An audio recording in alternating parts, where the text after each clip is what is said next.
Kembali lagi bersama saya, reporter yang kecepatannya cuma bisa nyaingi siput lari maraton. Tapi jangan khawatir, laporan saya secepat kilat. Start balapan dimulai dan langsung menggebrak. Veda Ega Pratama, pembalap muda Indonesia yang biasanya kalem, kali ini berubah jadi agresif sejak lampu start padam.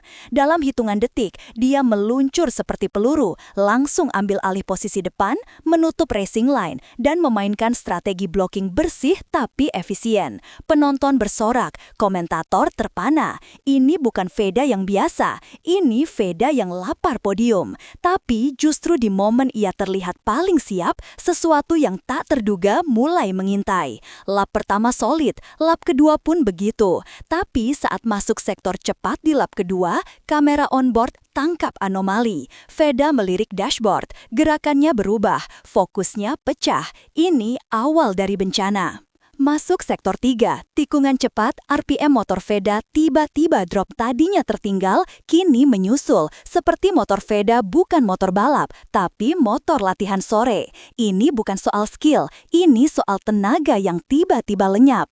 Penonton mulai curiga. Di tribun Indonesia, suasana berubah dari sorak jadi sunyi. Semua bertanya, ada apa?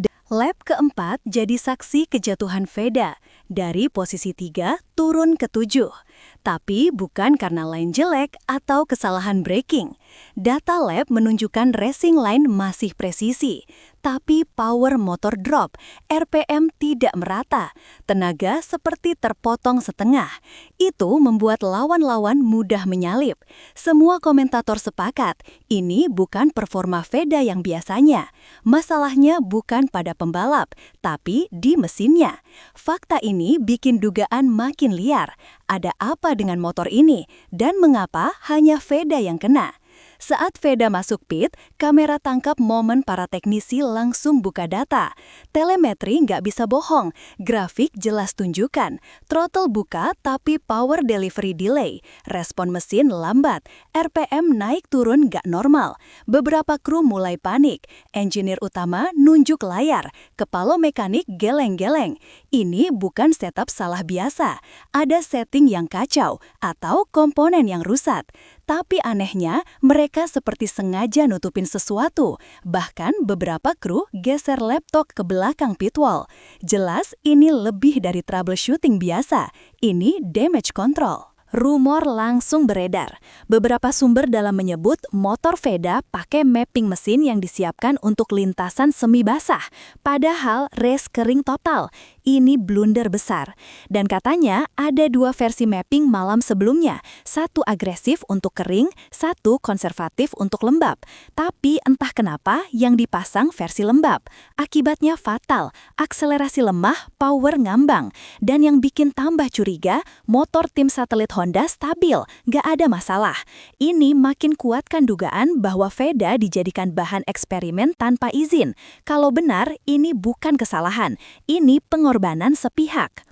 Teori paling panas datang dari jurnalis teknis senior. Katanya Honda sedang uji part eksperimental dan butuh data real dari balapan, bukan latihan. Veda dipilih sebagai test rider diam-diam, mapping baru, ECU baru, bahkan mungkin rasio gear baru.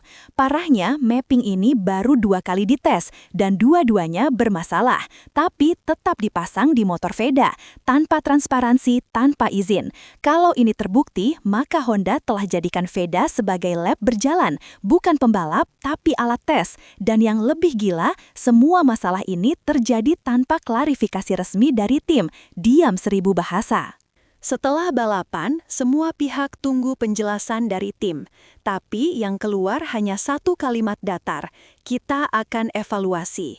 Tidak ada pembelaan, tidak ada penjelasan. Veda sendiri tidak hadir di preskon. Komentar netizen langsung membanjiri akun resmi tim. Tagar #JusticeForVeda trending. Semua orang bertanya, kenapa tidak ada yang bertanggung jawab? Di dunia balap, transparansi itu segalanya. Kalau ada eksperimen, harus ada persetujuan. Tapi ini, Veda dilempar ke trek dengan setting eksperimental, gagal total, lalu ditinggal begitu saja. Diamnya tim makin kuatkan teori konspirasi di balik insiden ini. Fakta paling telak muncul dari data kecepatan puncak. Motor Veda kehilangan hampir 9 km per jam dari top speed normalnya. Itu angka besar di dunia balap. Semua pembalap lain dalam tim pakai motor serupa, tapi stabil, bahkan beberapa naik posisi. Artinya, cuma Veda yang drop. Ini bukan cuaca, bukan ban, bukan gaya balap. Ini soal mesin, dan yang bikin panas, tidak ada satupun part besar yang diganti. Jadi, kalau mesin beda performa, itu karena setelan internal. Disengaja atau tidak, itu yang harus dijelaskan. Tapi sejauh ini, masih diam. Setelah race, suasana di pit Veda sunyi. Veda duduk di pojok, helm masih dipakai. Tidak bicara, tidak sapa kru, tidak ada briefing. Mekanik coba dekati, Veda diam saja. Raut wajahnya kosong. Tapi dari situ terlihat satu hal, ini bukan kekalahan biasa, ini kekecewaan. Beberapa kru coba semangatin, tapi Veda cuma angguk pelan. Malamnya muncul foto viral, Veda berdiri sendiri di garasi, lihat timing screen. Captionnya menusuk, kadang yang bikin kalah bukan rival, tapi keputusan tim sendiri. Itu bukan sindiran, itu fakta. Dan publik tahu ini luka dalam yang tidak mudah disembuhkan.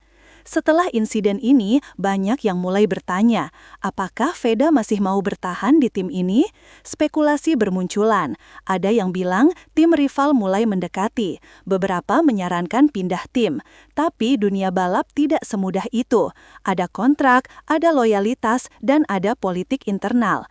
Tapi satu hal jelas, kalau kepercayaan rusak, performa tidak akan maksimal. Veda adalah bintang masa depan. Tapi kalau terus diperlakukan sebagai kelinci percobaan, masa depannya bisa rusak dari dalam. Pertanyaannya, apakah Honda akan jujur dan memperbaiki keadaan, atau justru biarkan krisis ini membusuk sampai meledak?